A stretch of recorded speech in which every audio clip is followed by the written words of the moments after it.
What if the books that built empires could double your fortune too? We bring classic books to life for today's dreamers and doers. We revive timeless classics for today's dreamers and doers. Wealth, health, freedom, words that shape your destiny.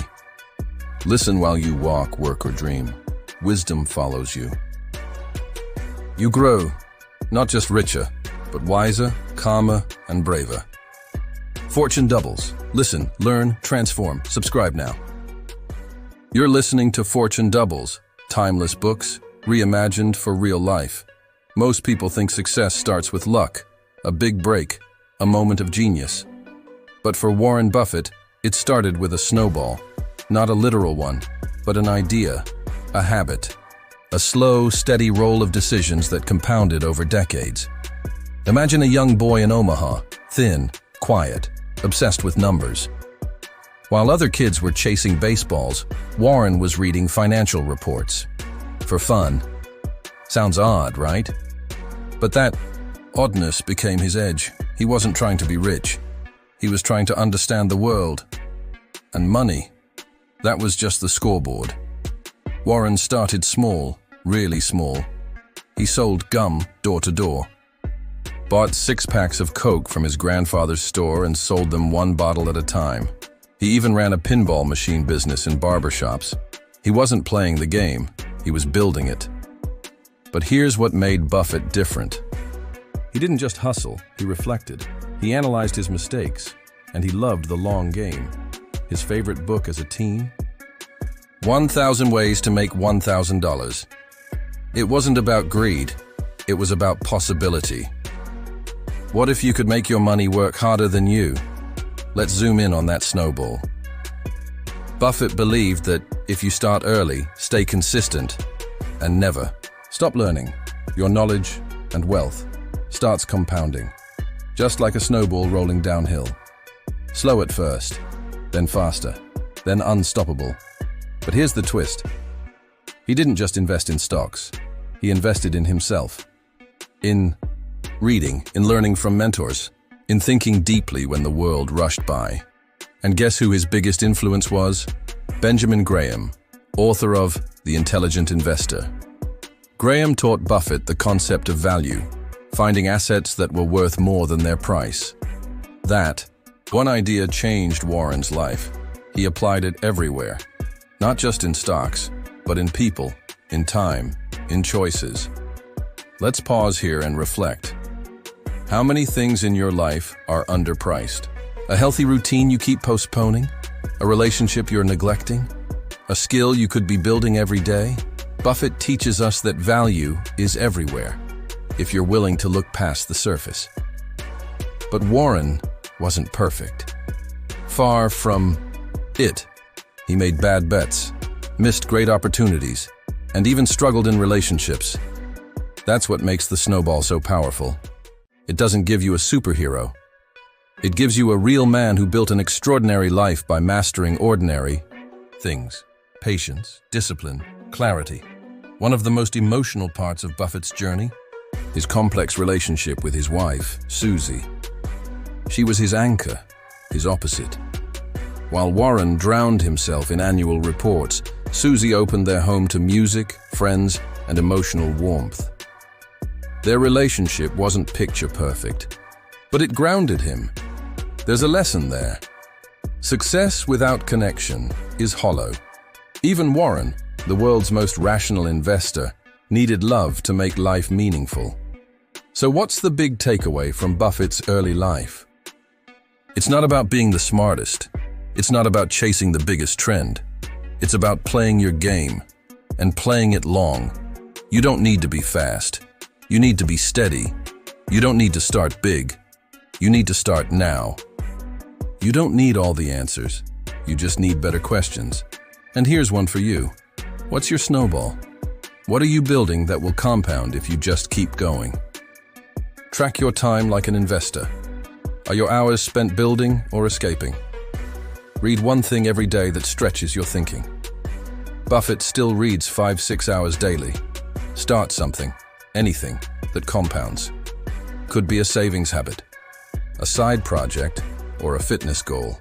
Remember, Warren's wealth isn't just money, it's the result of a mind that never stopped learning, and a heart that quietly kept rolling forward. You don't need to be Warren Buffett, but you can build your own snowball. And one day, it just might change your life. Now we'll dive into Buffett's biggest turning points, the moment he met Charlie Munger, why he walked away from short-term wins, and how he learned to think like a business owner instead of a stock picker. Don't miss it. Every snowball needs the right hill. For Warren Buffett, that hill appeared in the form of a man named Charlie Munger. Charlie wasn't flashy. He wasn't loud. He was razor-sharp, brutally honest, and deeply philosophical. And when he and Warren met, something clicked, not just intellectually, but spiritually, like two halves of a bigger brain finally connecting. Up to this point, Warren had been following Ben Graham's formula. Buy cheap, wait, sell higher. It worked, but it was rigid. Buffett would load up on what he called cigar butts, companies that had maybe one puff left. It made money, but it wasn't elegant. It wasn't inspiring. Charlie changed that. Charlie believed that buying great businesses, not just cheap ones, was the real way to build lasting wealth. And Warren listened. That one mental shift unlocked Buffett's next level. He stopped hunting for scraps and started looking for excellence. Businesses with strong leadership, durable advantages, predictable cash flow, and most of all, integrity at the core. That was the birth of a new Buffett, one who looked beyond numbers and started studying quality. Let's talk about compounding trust. When Warren and Charlie teamed up, they didn't create a contract. They created an understanding, and that's rare. In a world full of agreements, they had alignment, no egos, no micromanagement, just shared values. Think about your own life. Who are you building with? Are you choosing partners based on comfort or character? Buffett and Munger had a few simple rules. Tell each other the truth, always. Admit mistakes fast. Only work with people they genuinely liked and admired. That's it. And it worked. Together, they didn't just grow a company. They built a culture. This is where Berkshire Hathaway enters the picture. At first, Berkshire was a failing textile mill. Not exactly glamorous, but Warren saw a chance to apply his evolving philosophy. He didn't just want to fix a business. He wanted to reimagine how a company could grow, slowly, wisely, forever. Instead of flipping businesses, Buffett began acquiring them with no intention to sell. He looked for companies run by honest, competent people, then gave them freedom. No meddling, no micromanaging, just support, capital, and long-term thinking. It was radical, and it worked like magic. He bought See's Candies, Gico, The Washington Post, Coca-Cola. Not because they were on sale, but because they were great. Buffett called it a tap dance to work philosophy. Only say yes to things you'd be proud to own forever. Let's pause here. Have you ever said yes to something just because it looked like a deal? A job, a relationship, a project. Buffett teaches us to stop chasing discounts and start seeking compounding joy. Ask yourself, would I be happy doing this 10 years from now? If not, maybe it's not a great business. Maybe it's just a cheap cigar butt. But the story isn't all sunshine. Buffett's obsession with work, his growing fame, and his emotional reserve created distance, especially at home. His wife, Susie, who had once been his grounding force, struggled to find her place. Eventually, she moved out. It wasn't a scandal. It was heartbreak. They remained close, even loving. But they grew apart in day-to-day life. Buffett didn't blame her. He blamed himself. In his own words, "I wasn't much good at relating to people. I focused on what I understood, numbers, business, logic. But I left emotions to others." That's a hard truth, and one that makes Warren more relatable. We all have blind spots. Even the greatest investors can misread the heart. But here's what Buffett did right. He learned. He didn't wallow in regret. He kept showing up. He kept learning to express more. Connect more. Love better. That's why the Snowball isn't just a business book. It's a mirror. It shows us how a man can be brilliant in one area and still struggle in others. But if he's willing to grow, really grow, his whole life can start compounding. So, what does this mean for you? It means that wealth isn't just money. It's clarity. It's connection. It's character. Buffett didn't build Berkshire on spreadsheets alone. He built it on trust. He found a partner who challenged him. He built systems that honored freedom. And he learned that sometimes the best deals are the ones you don't make. Audit your partnerships. Are they built on shared values or shallow convenience? Shift your mindset from cheap to quality. Choose what compounds. In health, career, relationships, protect your time. Buffett says, the difference between successful people and really successful people is that really successful people say no to almost everything. 3-step action plan. Choose one area where you've been settling for cheap and upgrade it this week. Write down your top 5 values and compare them with your closest collaborators. Spend 30 minutes today imagining your life 10 years forward. Are your decisions today compounding in that direction? Remember, your life is a snowball, but it rolls best when the hill is aligned, and the company you keep helps it grow. Now we will uncover how Buffett handled crises, including financial downturns and public pressure, and what he teaches us about staying calm when everyone else panics. It's one of the most powerful lessons you'll ever hear. When everyone else panics, Warren Buffett stays still. It's not luck. It's not a gimmick. It's a mindset, a way of thinking he's refined for decades. And it's why, during every major market crash, Buffett doesn't just survive, he thrives. See, the average investor follows emotion. Greed when prices rise, fear when prices fall. But Buffett? He follows principles. Simple, powerful filters that cut through noise and spotlight truth. And once you adopt even one of these models, your whole life starts to feel quieter, clearer, more powerful. Let's look at the first one, the circle of competence. It's deceptively simple. Know what you know, and stay within it. Buffett doesn't try to predict the next crypto boom. He doesn't invest in biotech companies he can't explain. He stays close to what he understands: consumer behavior, insurance math, business quality. He once said, "You don't have to swing at every pitch, wait for the fat one." Now ask yourself, where are you overreaching? Are you chasing trends you barely understand, or playing your own game? That's the genius of Buffett. He made peace with missing out because he knew, over time, discipline outperforms excitement.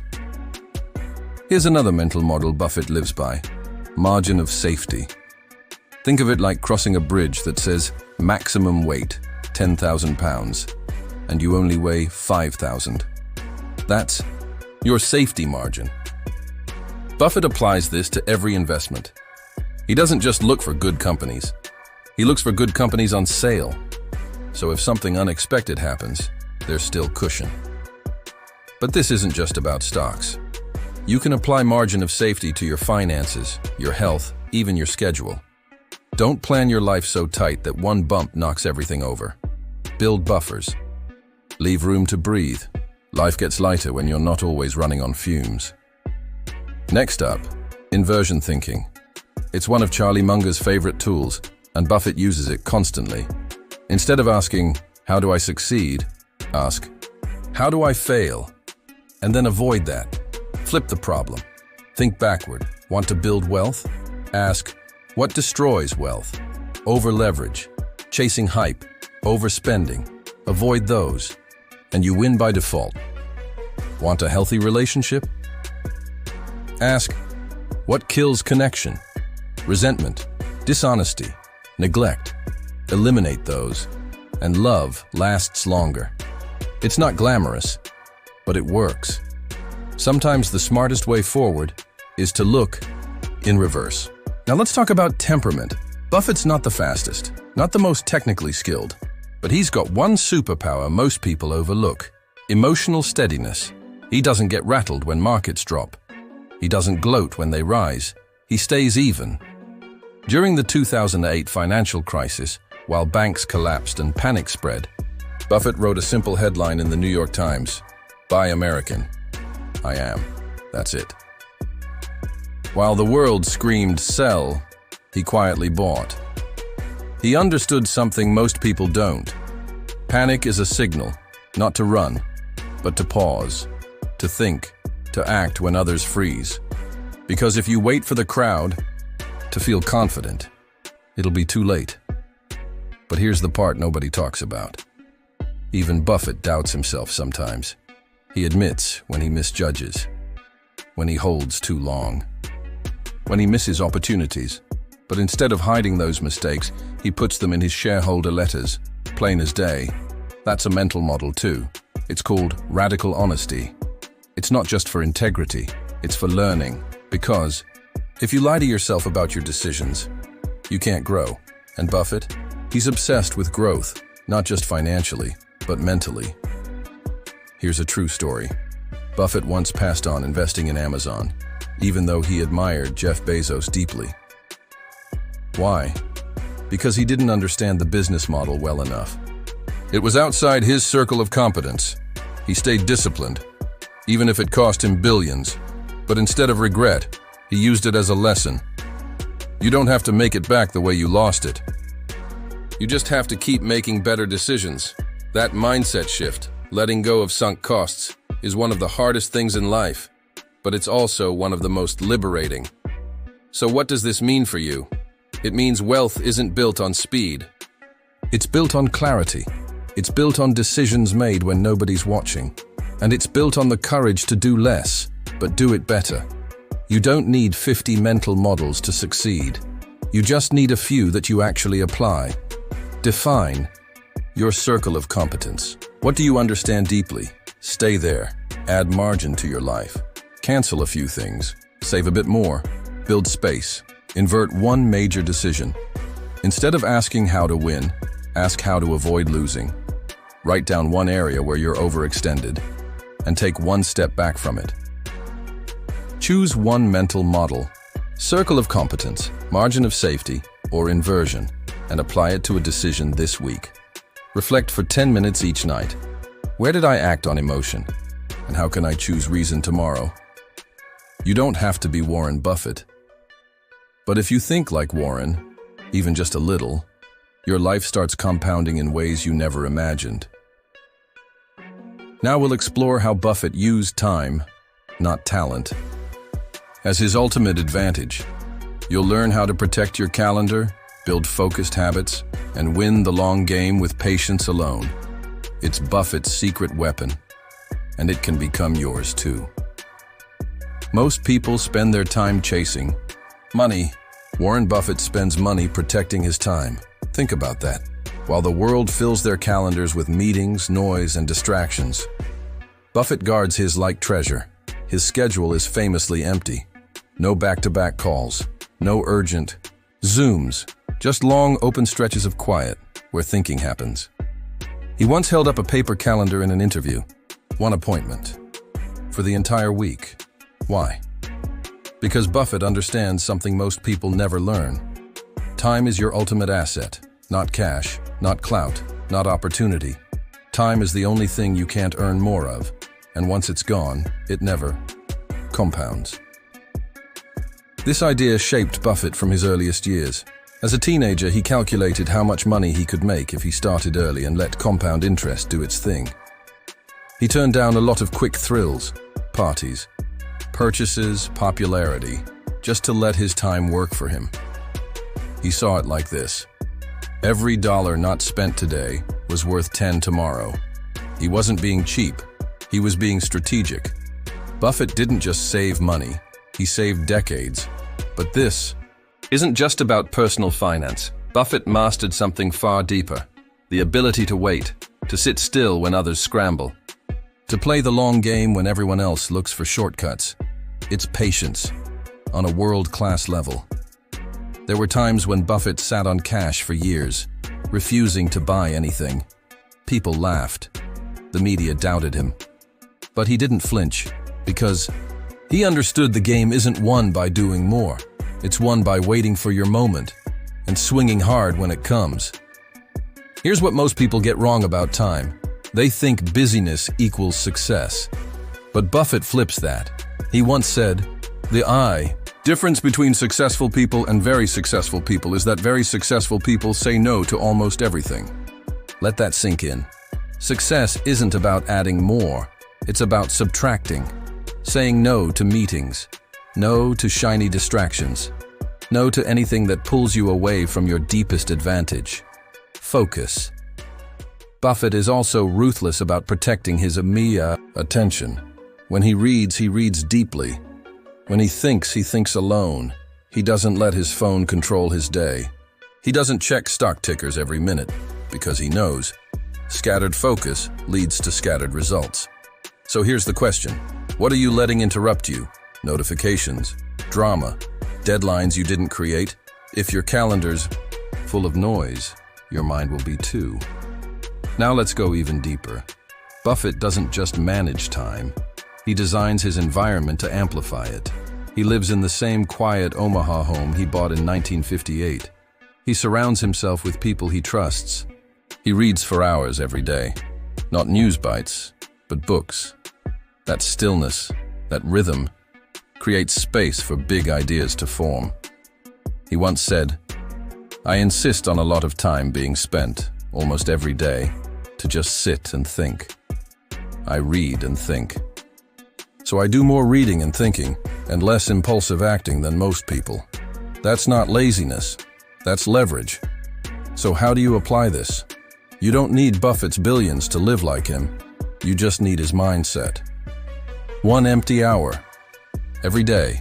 No screens, no calls, no multitasking.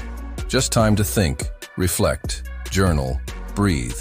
Use that hour to spot patterns, to clarify goals, to recenter your direction. Over time, that hour becomes your edge. Here's another Buffett move you can copy. Delay your reactions. When something stressful happens, don't respond right away. Pause, step back, sleep on it. Buffett is slow to anger, slow to speak, and fast to listen. That's what builds long-term trust. And trust, that's what multiplies over time, just like money. And here's a story most people miss. When Buffett bought See's candies, it wasn't the numbers that sold him. It was the brand, the loyalty, the emotional bond customers had. He saw it as more than a transaction. He saw time embedded in trust. See's had been around for decades. Grandmothers bought it. Their daughters bought it. Then their kids did too.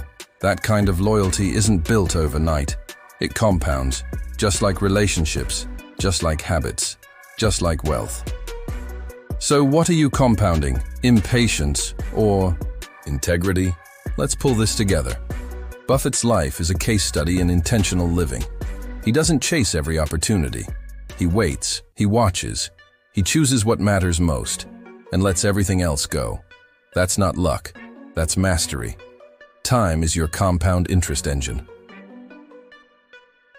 Protect it, use it with purpose, and your results, in money, mindset, and meaning, will multiply like never before. Now we'll explore Warren Buffett's emotional resilience, how he handled failure, heartbreak, and criticism, and turned personal pain into professional power.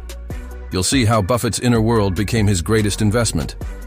We often think success is built only from strategy, numbers, and perfect decisions. But for Warren Buffett, the biggest battles weren't on spreadsheets. They were emotional. Behind the calm face, behind the billions, was a boy shaped by fear, rejection, and a deep need to be loved. That story matters because it reveals the real engine behind his drive. Let's go back. As a child, Buffett was anxious, terrified of public speaking, obsessed with numbers, socially awkward. He once said, "I was a walking ball of insecurity." He needed something to cling to, something solid. He found it in money. Money made sense. It didn't judge. It followed rules. If you saved, it grew. If you worked hard, it multiplied. In a world that felt unstable, Buffett made money his protector. But that came with a cost. Buffett's relationship with his father, Howard Buffett, was deeply loving, but complex. His father was a principled man, a congressman, a believer in integrity above all. Warren idolized him. So when Howard lost his seat in politics, Warren saw it as a kind of emotional earthquake. He realized something. Even the most righteous man could fail. So he vowed to never be vulnerable again. That's when the hunger kicked in. Not just to win, but to control. Control his future, control his emotions, control his pain. But here's the twist. As Buffett built wealth, he struggled with relationships. He married young, to a kind and spirited woman named Susie. She loved him deeply. But Buffett didn't always know how to return it. He was emotionally distant, absorbed in his work, often retreating into his numbers when real life felt too messy. Susie, over time, grew lonely. And eventually, she left Omaha. Not in anger, but in sadness. They never divorced. They stayed close. But they lived apart. For the rest of her life. This part of Buffett's story rarely gets talked about because it shows that even legends can break hearts. Buffett later admitted that the greatest mistake of his life wasn't financial, it was emotional. He once said, "I caused pain and I didn't know how to fix it." He had all the money in the world, but still couldn't escape the regret. But here's where Buffett is different. He grew from it. He didn't let guilt paralyze him. He learned to be more open. He surrounded himself with better people. He let love, not just logic, guide more of his decisions. And when Susie passed away, it wrecked him. But it also softened him. It reminded him that legacy isn't just measured in investments. It's measured in how you treat people while they're still here. Even with his unmatched success, Buffett was never free from criticism.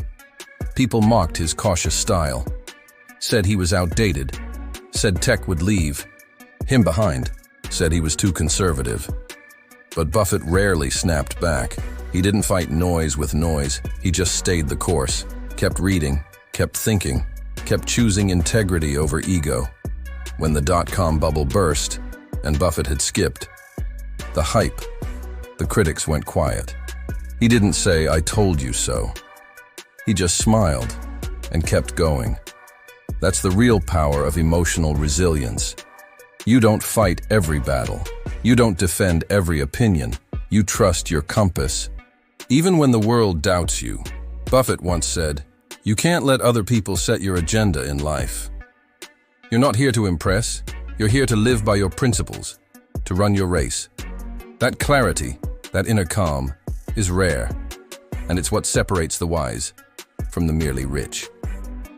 Buffett also understood the value of emotional compounding, not just compounding money, but compounding kindness, compounding trust, compounding forgiveness. Over time, these things build a reputation. And reputation, as Buffett warns, can be lost in seconds. He said, "It takes 20 years to build a reputation and 5 minutes to ruin it." So he chose, again and again, to do the right thing, even when it cost more. Not for PR, but because character was his long game. Here's a lesser-known moment. After the death of his wife, Buffett felt completely lost, but his friend and longtime business partner, Charlie Munger, helped him grieve. Charlie didn't give advice. He gave presence. They talked less about money and more about meaning. Buffett leaned on that friendship. It wasn't business that held him together. It was loyalty. Real wealth isn't built in isolation.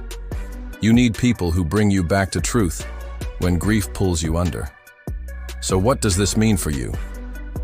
You might not be building a billion-dollar empire, but you are building a life. and your emotional foundation will determine how high you rise.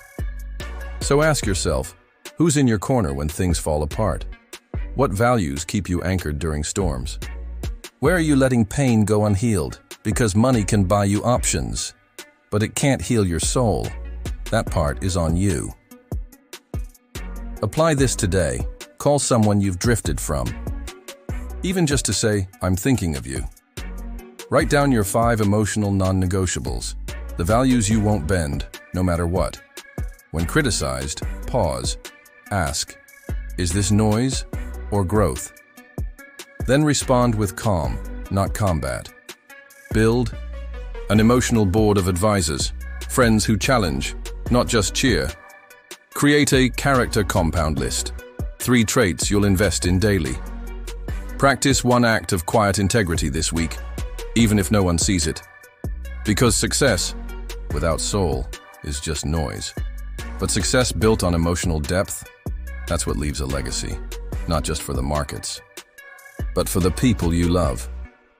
Now we'll break down how Warren Buffett stayed grounded as his fortune grew. We'll explore humility, simplicity, and why living below your means, even with billions, is the ultimate flex. You'll learn how Buffett built a life of meaning, not just money. Warren Buffett is worth over $100 billion, but lives in the same modest house he bought in 1958. He eats McDonald's, drinks Coca-Cola, and once said, I just like things I liked when I was 6. In a world obsessed with upgrades, Buffett is proof that wealth doesn't mean more. Sometimes it means less. Less flash, less stress, less distraction, more focus, more freedom, more peace.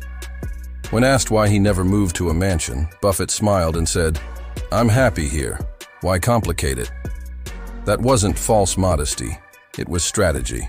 Because every decision you make adds mental clutter. And Buffett guards his mind like treasure. He wears the same suits, drives basic cars, eats the same breakfast. Not because he's cheap, but because he knows his attention is his most valuable asset. And he refuses to waste it on choices that don't matter. Buffett built his empire not by chasing more, but by mastering enough. He didn't need to show off, didn't need to impress. While others bought yachts to prove their worth, Buffett bought stocks to build his. While others followed fads, he followed fundamentals. While others inflated their lifestyles, he deflated their expectations. That's the flex most people miss. Let's break this down. Buffett's philosophy was built on delayed gratification. He understood that every dollar he spent on a new toy was a dollar that couldn't grow. So he learned to delay the dopamine, to enjoy the slow burn of compounding, to fall in love with long-term thinking. When his friends were buying flashy cars in their 30s, Buffett was reinvesting. When others went into debt for appearances, Buffett stayed liquid. It wasn't always sexy, but it was always smart, because real wealth doesn't scream, it whispers. It doesn't show up in branded suits, but in calendar freedom. It doesn't live on Instagram, but in how calm you feel at night. Buffett understood that, and while others flexed their lifestyle, he flexed his options. He once said, the difference between successful people and really successful people is that really successful people say no to almost everything. That's not just about time, it's about values. He wasn't trying to be liked. He was trying to stay free from debt, free from anxiety, free from the pressure to perform, and that freedom gave him space to think. Buffett famously spends 5 to 6 hours a day reading, not hustling, not grinding. Reading. That's the magic of a simple life. It gives you bandwidth, while others are reacting to trends. Buffett is thinking in decades. That's the real advantage. But here's the beautiful twist. Despite his billions, Buffett doesn't live like a king, but he gives like one. He's pledged to donate over 99% of his wealth, not when he dies, but while he's alive. He's not just playing the game, he's reshaping it. Buffett understands that the highest use of money isn't comfort, it's impact, and he's made it clear. I want to give my kids enough to do anything, but not enough to do nothing. That's wisdom. Let's pause here, because there's a message hidden in Buffett's humility. He's not telling you to skip joy. He's not anti-pleasure. He's just reminding us that happiness doesn't scale with spending. Once your needs are met, more stuff doesn't fill the void. More meaning does. That's why he never upgraded his house. It already gave him what mattered. Memories, comfort, peace. So he focused on things money couldn't buy. Love, integrity, freedom to think. Buffett's life is a masterclass in intentional living. He didn't avoid luxury out of guilt. He avoided it out of wisdom, because he knew that every luxury becomes a new normal, and every new normal becomes a new trap.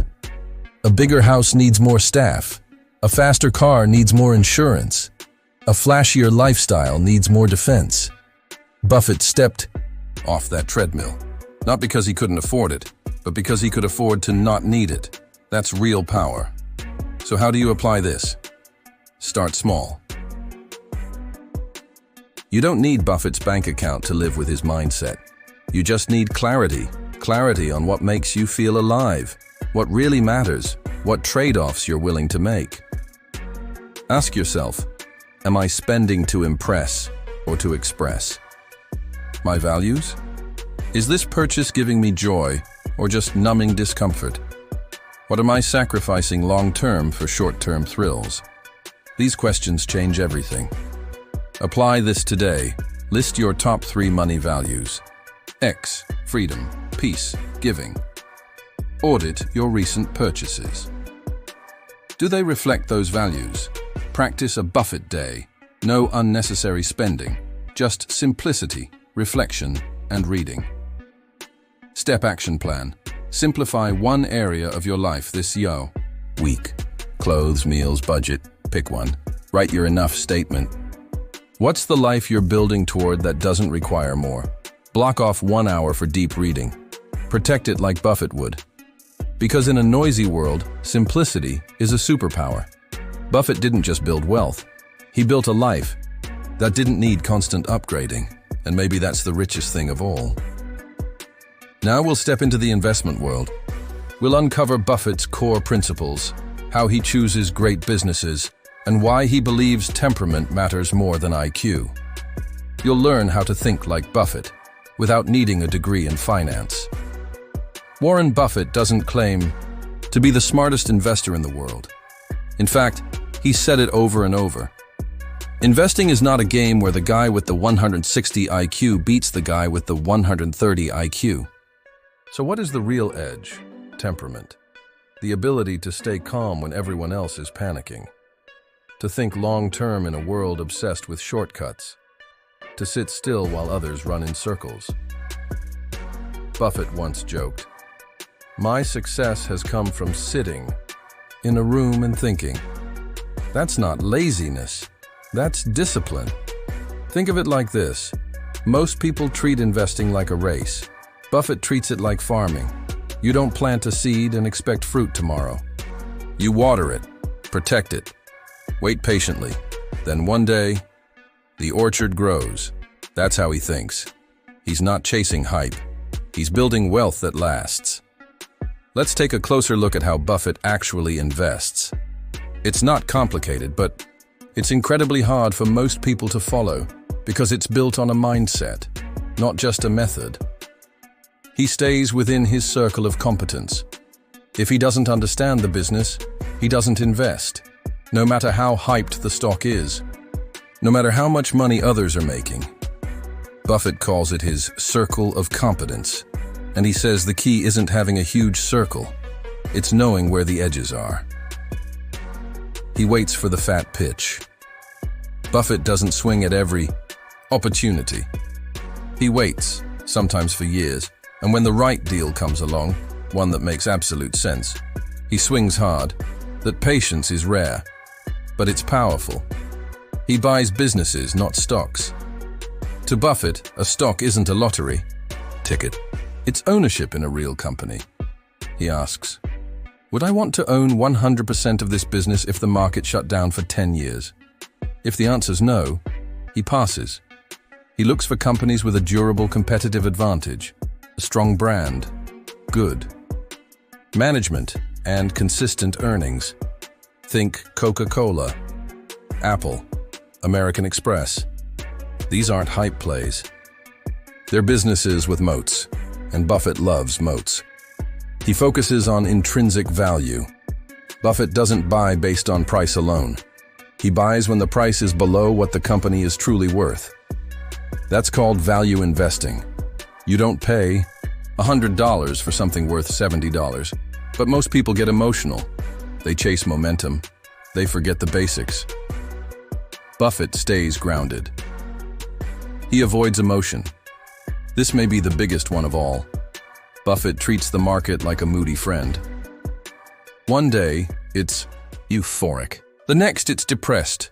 He calls this imaginary friend Mr. Market, and he says, "You don't have to dance with him every day. Instead, you use his mood swings to your advantage. When he's fearful, you buy. When he's greedy, you wait." Simple idea. Incredibly hard to practice. But Buffett's temperament makes it possible. He once said, "The stock market is a device for transferring money from the impatient to the patient." That's not just about stocks. That's about life. The ability to wait, to zoom out, to trust the process. That's what separates amateurs from masters. Here's a story that shows how Buffett's temperament made him billions. In 1964, American Express was hit by a massive scandal. They'd backed a salad oil company. That turned out to be a fraud. The stock tanked. Everyone panicked. But Buffett did his homework. He realized that despite the scandal, Amex's core business was still strong. People still trusted the brand, still used the cards. So what did he do? He bought 40% of the company. While others ran, he invested. That one move made him a fortune. This is Buffett's gift. He keeps his cool when others lose theirs. He ignores the noise. He plays the long game. He isn't trying to beat the market every year. He's trying to compound his wealth over decades. That's a different game entirely. And here's the best part. You can learn this. You don't need a finance degree.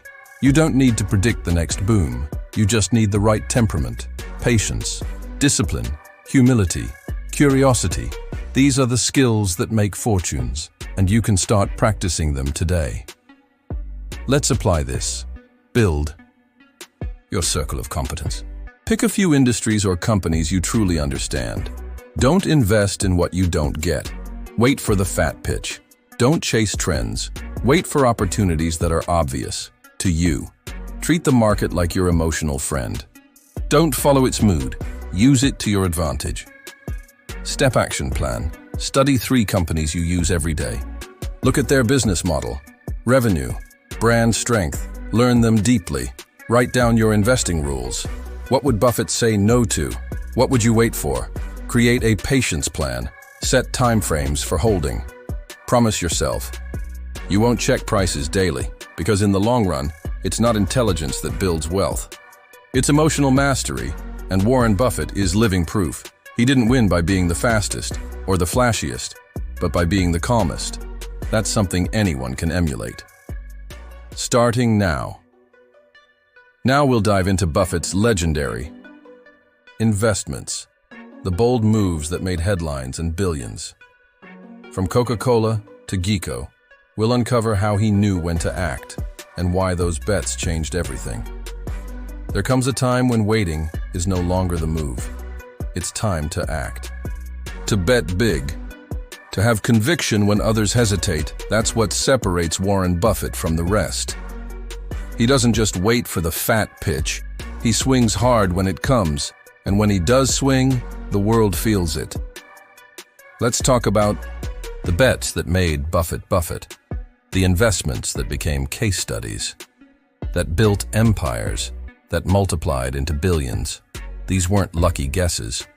They were the result of years of discipline, deep thinking, and courage. Let's start with one of his all-time greatest, Coca-Cola. In the late 1980s, Coca-Cola was still a global giant, but its stock had taken a hit. Most investors overlooked it. Buffett didn't. He saw more than a beverage company. He saw a brand people recognized in every country, a product consumed by billions, a moat so wide competitors couldn't cross it. So what did he do? He invested $1 billion in Coca-Cola, almost 35% of Berkshire Hathaway's portfolio at the time. That move turned into more than $20 billion, not overnight. But over time, Buffett just kept holding. He said, "If you gave me $100 billion and said take away Coca-Cola's dominance, I couldn't do it." That's conviction. That's clarity. Next up, American Express. Back in the 1960s, American Express was in trouble. A scandal involving fake salad oil reserves had investors running scared, but Buffett dug deeper. He realized the brand still had trust. Merchants still accepted it. Consumers still used it. So what did he do? He bought 5% of the company. It was one of his earliest big bets, and it paid off enormously. Decades later, he's still holding it. He once said, "American Express is like a toll bridge. Once you're on it, it's hard to get off." Then there's GEICO. This one's personal. Buffett discovered GEICO when he was just 21. He walked into their headquarters, uninvited, and asked to speak with someone who could explain their model. The idea fascinated him. A direct-to-consumer auto insurer that skipped agents and saved money. Years later, when GEICO stumbled, Buffett remembered that early spark, and he stepped in. Not just with money, but with full belief. Eventually, Berkshire bought all of GEICO. Today, it's one of their crown jewels. Why? Because Buffett bets on what he understands. And when the price is right, he doesn't flinch. Here's the common thread in all these stories. Buffett invests when others doubt. He trusts his homework. He doesn't hope it'll work out. He knows why it will. It's not just logic. It's belief built on evidence. Now let's contrast that with how most people invest. They chase headlines. They panic at every dip. They sell too early or buy too late. Buffett does the opposite. He buys when it's boring, when it's scary, when everyone else is frozen by fear, and he holds when others get greedy and start flipping. Opportunities come infrequently.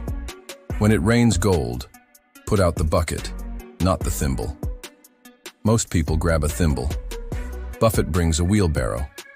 He understands that real wealth is made in those few rare moments, when the world misprices something valuable. And those moments don't come often. That's why you have to be ready.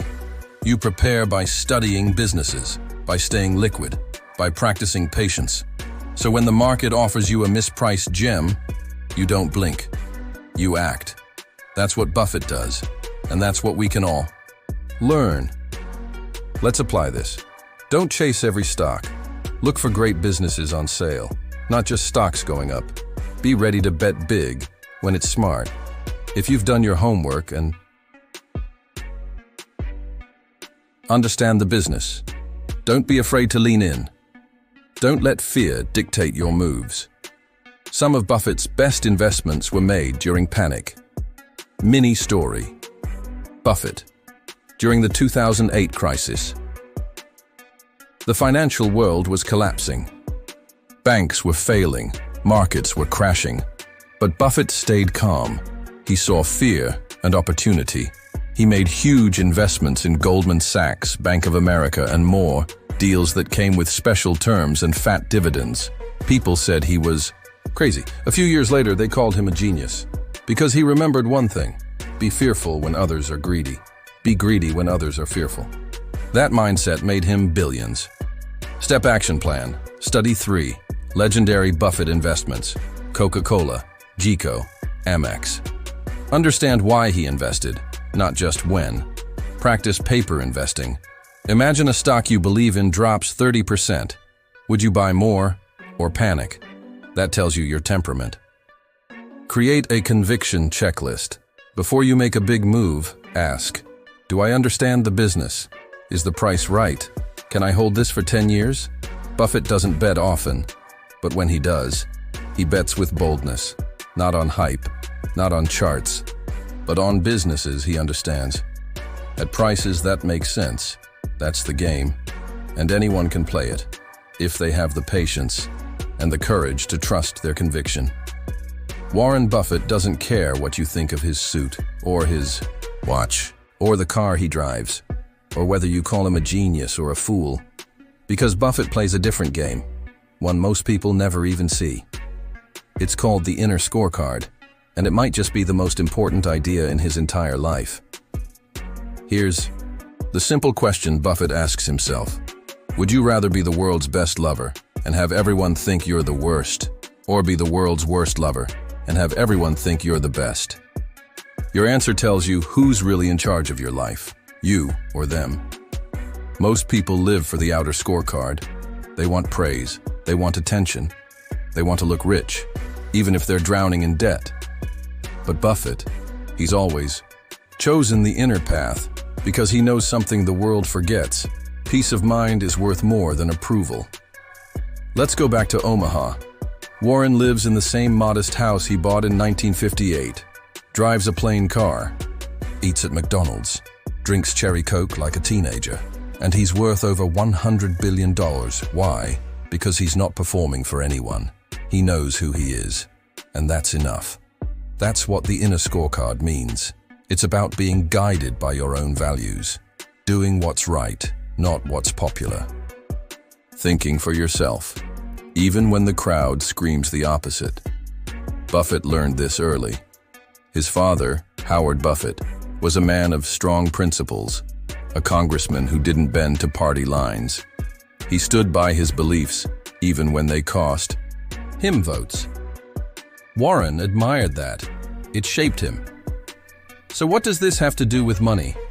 Everything. Because to build real wealth, not just financial, but life wealth, you need to know what actually matters to you. And once you do, you need the courage to protect it, even when no one's clapping. Let's take investing. The market is noisy. Everyone has an opinion. Every day there's a new prediction, a new crash coming soon headline. But Buffett doesn't react. He stays calm. Why? Because his compass isn't on CNBC. It's inside. He doesn't need validation. He needs logic, clarity, and peace. He once said, "The big thing is the internal yardstick, not the external yardstick." That's why he can sit still while others panic. That's why he can say no to tech fads he doesn't understand, even when everyone else is rushing in. That's why he can hold a stock for 20 years and still sleep like a baby. And here's the thing, the inner scorecard doesn't just help you invest better. It helps you live better. It's the reason Buffett didn't chase yachts or penthouses or jet-set lifestyles. It's why he spends his days doing what he loves, reading, thinking, and sharing wisdom. He's rich in time, rich in purpose, rich in clarity. Let's make this real for you. Are you making choices because you believe in them? Or because others expect you to? Do you spend to impress or to invest in what truly matters? Do you have quiet confidence? Or are you exhausted trying to prove your worth? Those questions. They'll change your life if you let them. Apply today. Tips. Audit your scorecard. Write down your values. What really matters to you? Then check. Are your daily choices aligned? Ignore the noise. Social media, trends, opinions. Learn to mute the world so you can hear yourself. Celebrate quiet wins, like saving money instead of spending it, or saying no to a toxic deal, or reading a book instead of chasing likes. That's inner wealth. Mini story. Buffett's high school reunion. Years after high school, Buffett returned for a reunion. Everyone was trying to look successful. Suits, cars, big titles. Buffett? He showed up in a regular shirt, chatted with old friends, told jokes, and left early. One classmate asked him why he didn't flaunt his success more. He smiled and said, "I don't need to. I already know how I'm doing." That's the power of the inner scorecard. It keeps you grounded, unshakable, free. Step action plan. Define your own success. Is it freedom, Family time? Creative expression? Write it down. Make it real. Say no to one outer scorecard habit. Maybe it's overspending or chasing approval. Pick one and cut it out this week. Track your inner wins. Each night, ask, did I live by my values today? If yes, you're winning. Warren Buffett became one of the richest men in history, but more importantly, he became one of the most peaceful. Not because the world clapped for him, but because he clapped for himself. He knew who he was, and that was enough. Now we'll look at the invisible but powerful forces Buffett mastered: time, trust, and temperament.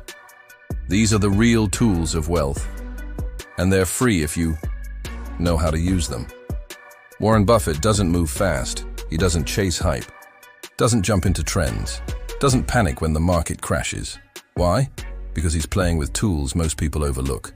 Tools that build lasting wealth, not just loud money. He calls them time, trust, and temperament. Let's break those. Down first, time. Buffett says, time is the friend of the wonderful business, the enemy of the mediocre. He's not after quick wins. He's after compound miracles. Think of money like planting an oak tree. You don't dig it up every week to check the roots. You water it, protect it, and give it time. That's how Buffett turned a few thousand dollars into over 100 billion, not with magic, but with patience multiplied by time. Here's a simple truth most people ignore. Wealth rewards the slow. It punishes the impatient. The average investor wants results in 3 months. Buffett thinks in 30 years. While others ride roller coasters, he sits still, and stillness. That's his superpower. Now the second piece, trust. Buffett says, you can't make a good deal with a bad person. He doesn't just invest in numbers. He invests in people. People with integrity. People who keep promises. People who don't. Cut corners when no one's watching. When he finds someone like that, he backs them fully and for the long haul. Think about it. He partnered with Charlie Munger, a man just as smart, stubborn, and principled as he is. He trusted the managers of See's Candies, Geeko, Coca-Cola, and let them run the business. No micromanaging, no ego battles, just clarity and trust. And that trust? It freed Buffett to think bigger, go deeper, and move faster when it mattered. In life and money, trust isn't optional. It's a multiplier. When you build it, you grow. When you break it, everything slows. Want more opportunity? Be the person others trust, especially when it's hard. And finally, temperament. This is Buffett's not-so-secret weapon. He says, the most important quality for an investor is temperament, not intellect. In other words, you don't need to be a genius. You need to stay calm when others lose their minds. Think about the dot-com boom. Everyone was throwing cash into internet stocks with no profits. Buffett stayed away. People mocked him, said he was old, out of touch, missing the moment. But then the bubble popped. And Buffett, he was safe, steady, and ready to buy great companies at discounts. That's temperament, not reacting. Just responding with reason, discipline, and a long view. He once compared investing to a baseball game with no called strikes. You don't have to swing at every pitch. You can wait for your pitch, the one right in your sweet spot. And when it comes, you swing hard. Most people panic and swing too early. Buffett, he watches and waits, because temperament tells him the money isn't in the movement, it's in the patience. Here's a quick story. During the 2008 financial crisis, everything crashed. Banks failed. Stocks tumbled. Fear ruled the headlines. Most investors ran. Buffett. He calmly wrote a letter titled, "Buy American I Am." He poured billions into the market, while everyone else fled. Why? Because he had temperament, and because he trusted. The power of time. Apply today. Tips: respect time. Stop jumping from idea to idea. Pick one solid path and stick with it for years. Protect trust. In business and life, your word is your brand. Guard it like gold. Train temperament. Before you act on emotion, pause. Ask, what would future me thank me for? Buffett built his empire on these three things. Time, to let his ideas mature. Trust, to build strong, lasting partnerships. Temperament, to stay steady in chaos. And the best part? You don't need billions to start using them. You can apply them right now, in your spending, in your habits, in your daily decisions. That's how you build not just wealth, but wisdom. 3-step action plan. Commit to one habit for 10 years. Reading, saving, skill building. Think long-term. Choose partners carefully. Work only with people who do what they say. No exceptions. Pause before every big decision. If it's fueled by panic, step back. Clarity always beats urgency. Most people want hacks. Buffett chose principles. They gave him something most billionaires never find: peace of mind. And that's the highest dividend of all. Now we will uncover how Buffett thinks about risk, not as something to fear, but something to understand. And why avoiding big mistakes might be more powerful than chasing big wins. Most people think of risk as danger, like walking a tightrope over fire, or betting everything on a single stock. But Warren Buffett, he sees risk differently. To him, risk isn't about how wild something looks. It's about how little you understand it. He says, risk comes from not knowing what you're doing. Let that sink in. It's not about being bold. It's about being informed. Buffett doesn't gamble. He calculates. He studies. He waits until the odds are stacked in his favor, and only then does he move. Let's talk about loss. Buffett's rule number 1 of investing is simple. Don't lose money. And rule number 2, don't forget rule number 1. Why? Because losses cut deeper than wins climb. Lose 50%, and you need a 100% gain just to break even. That's why Buffett avoids unnecessary risk like the plague. He doesn't swing for home runs. He just avoids striking out over time. That's what wins. Here's a real story. In the late 1990s, tech stocks were exploding. Everyone rushed into companies with no revenue, no plans, and no clue how to make money. Buffett stayed out. People mocked him, but he wasn't trying to be trendy. He just knew. He couldn't understand the value of those companies. So he passed. Not because he was scared, because he was smart. And guess what? When the bubble burst and billions vanished, Buffett's empire kept growing. Why? Because avoiding stupidity is often more profitable than chasing brilliance. This brings us to one of Buffett's biggest beliefs. You only have to do a very few things right in your life, so long as you don't do too many things wrong. Let's unpack that. Most people are obsessed with finding the next big thing. Buffett, he focuses on not screwing up. That mindset changes everything. It removes pressure, it lets you breathe, and it makes your decisions more grounded. So what does risk management actually look like in Buffett's world? It looks like this. Buying. Businesses with long-term advantages. Trusting proven leadership. Never overpaying. Holding cash for when others panic. Never borrowing money to invest. He once said, if you're smart, you don't need leverage. If you're dumb, it'll ruin you anyway. That's why Buffett never risks what he needs for what he wants. Here's a fictional example. Imagine two friends, Sarah and Mike. Sarah invests in things she understands. Steady, boring businesses. She grows slow, but solid. Mike chases shiny objects, crypto coins, meme stocks, speculative bets. He has a few wins, but the crashes wipe him out. After 10 years, Sarah's net worth is calm, compounding, and climbing. Mike's? A roller coaster, mostly down. That's the Buffett effect. Don't chase heat. Avoid the cold. Stay in the temperate zone where logic lives. Buffett also avoids what he calls institutional imperative.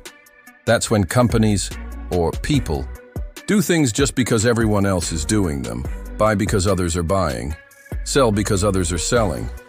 It's groupthink, and Buffett refuses to play. He's happy sitting on the sidelines with billions in cash. Until the right moment comes. Then, he pounces, with clarity, not fear. Apply today. Tips: know your circle of competence. Only invest in what you truly understand, even if it's boring. Protect the downside. Always ask, if I'm wrong, what's the worst case outcome? Never bet the farm. Small risks are fine. Catastrophic risks are not. Here's something to really remember. Risk isn't something you chase. It's something you eliminate. Buffett doesn't win because he's brave. He wins because he's disciplined. He takes emotion out, brings logic in, and protects his foundation at all costs. Step action plan. Audit your current risks. Look at your finances. Where are you exposed? What's fragile? Learn before you leap. Study before investing. Delay action until you understand the upside and the downside. Use a no regret filter. Ask, would I regret this if it went to zero tomorrow? If yes, don't do it. Here's the bottom line. Buffett didn't get rich by taking wild swings. He got rich by avoiding dumb moves. His superpower isn't genius, it's good judgment, and you can build that too, one smart decision at a time. Most people think money is just money, dollars, numbers, a way to pay bills and buy stuff. But Warren Buffett, he sees money as something deeper, something emotional, a mirror that reflects who we really are.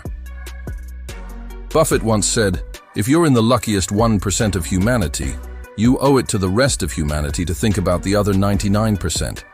That's not just financial advice, that's philosophy.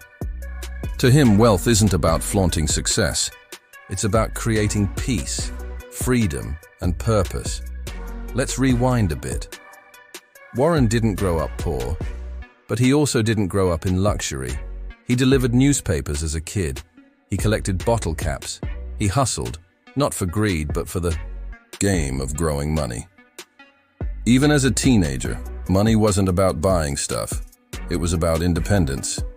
He once said, I always wanted to be my own boss. That was his goal. Freedom from answering to anyone. Now here's the twist. Even after becoming a billionaire, Buffett lives in the same modest house he bought in 1958. He drives himself, eats simple food, uses a basic flip phone. You know why? Because his joy never came from spending. It came from thinking, from solving financial puzzles, from watching ideas grow, from letting his money work, while he stayed grounded. So why do so many rich people feel empty? Because they chase validation instead of vision. They buy things to impress others. But Buffett, he plays a different game. He once said, if you buy things you don't need, you'll soon be selling things you do need.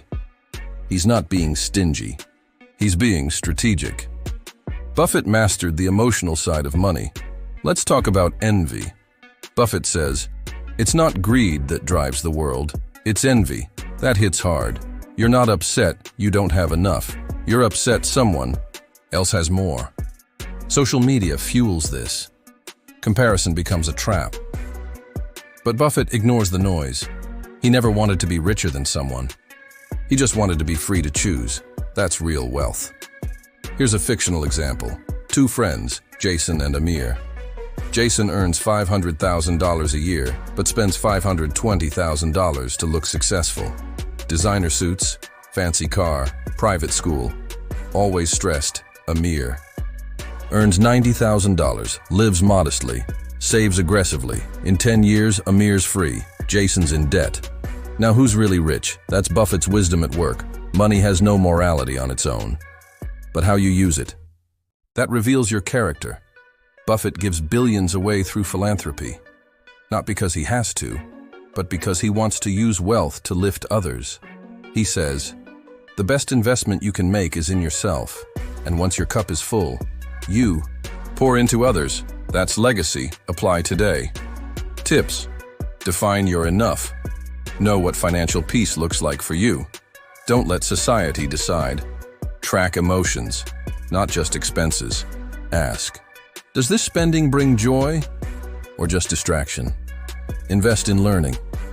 Buffett reads for hours every day. You don't need to copy that, but grow your mind. Step action plan. Write your money values. What does money mean to you? Safety? Status? Freedom? Get clear. Set a freedom number. What's the amount where you could live simply with peace? Not extravagance, freedom. Detach self-worth from net worth. You are not your income. Your value comes from how you think, love, grow, and give. Here's the truth Buffett teaches us. Money magnifies the person you already are. If you're greedy, it fuels greed. If you're kind, it fuels generosity. If you're insecure, it'll never feel like enough. So before you chase more, ask yourself, what am I really chasing? Buffett didn't become wise after becoming wealthy. He became wealthy because he was already wise, and so can you. We'll dig into the timeless investing lessons Buffett learned from Benjamin Graham, the man who gave him the roadmap to value, patience, and profits. If you've ever wanted to know how to spot a winning investment, you won't want to miss it. So it's your turn now. You don't need to be a genius. You don't need a perfect plan. All you need is the courage to begin and the desire to grow. Even one small idea can change everything. Because thinking is just the beginning. Growth. And real success comes from doing. If this video moved you, tap like, hit subscribe, and share it with someone who's ready to rise. This is Fortune Doubles, where timeless books spark real-life breakthroughs. See you in the next story.